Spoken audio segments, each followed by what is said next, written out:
Madam President, while looking at the empty seats here in the Security Council chamber, I cannot avoid asking, where are all those delegates who had made such strong and emotional appeals today and called on the Security Council to act?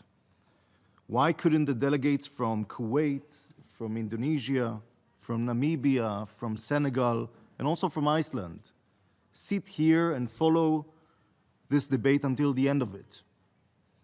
With such heartbreaking statements, I think that they should have stayed with us during our important discussion.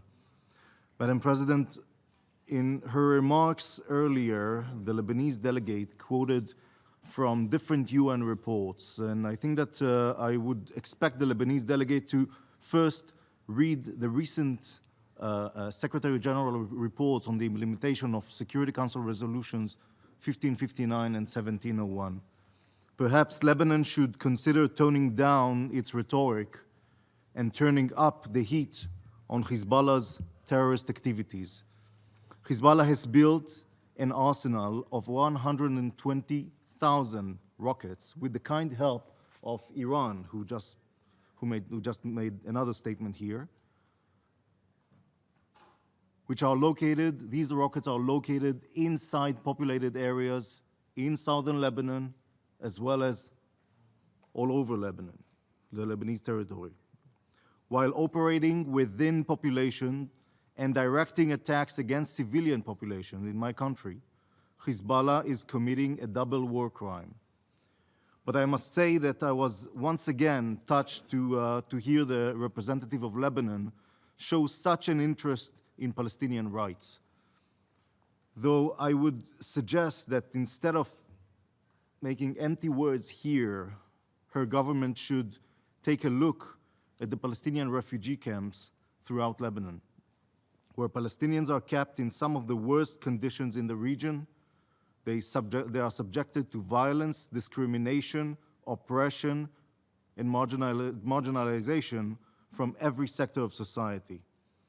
I found it also interesting, and again, as a response to the Iranian statement, that the Iranian delegate was talking about Israeli occupation earlier, while Iran is the main occupier in the Middle East today, including in Syria and Lebanon. The Iranian Revolutionary Guards is a terrorist entity responsible for the murder of tens of thousands of civilians in the Middle East and responsible for terror attacks around the world. In Lebanon, Iran is the chief sponsor and supplier of illicit advanced weapons to Hezbollah, in a blatant violation of Security Council resolutions 1559 and 1701.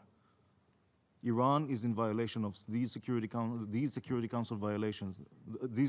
resolutions 1559 and 1701.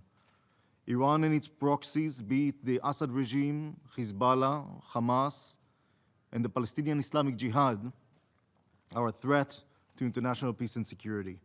Madam President, only in a parallel universe of the Middle East open debates can a role model like Saudi Arabia attack Israel while acting in full impunity and killing tens of thousands of civilians in Yemen while creating a humanitarian catastrophe in that country.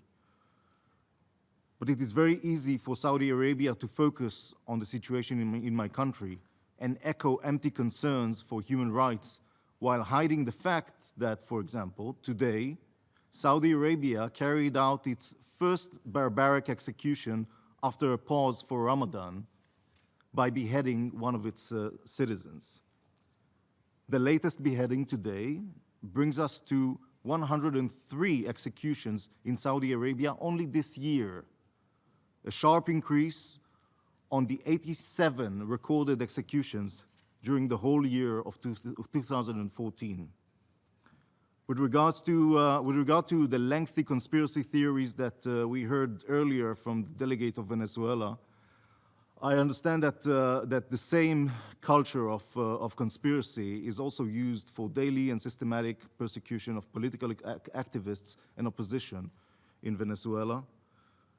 Malaysia does not hesitate to support Hamas terrorist organization here in this council, in this chamber. It should also be emphasized that Malaysia's support to Hamas is carried out also on the ground. Hamas trains terrorists on Malaysian soil with the full knowledge of the Malaysian authorities. Hamas terrorists were recruited and sent to Malaysia for week-long parachute training in preparations for cross-border kidnapping attacks in Israel. The support provided by a Security Council member to a terrorist organization is an obstacle to the resumption of our peace negotiations and to the improvement of the lives of those that Malaysia claims to care about. Thank you very much.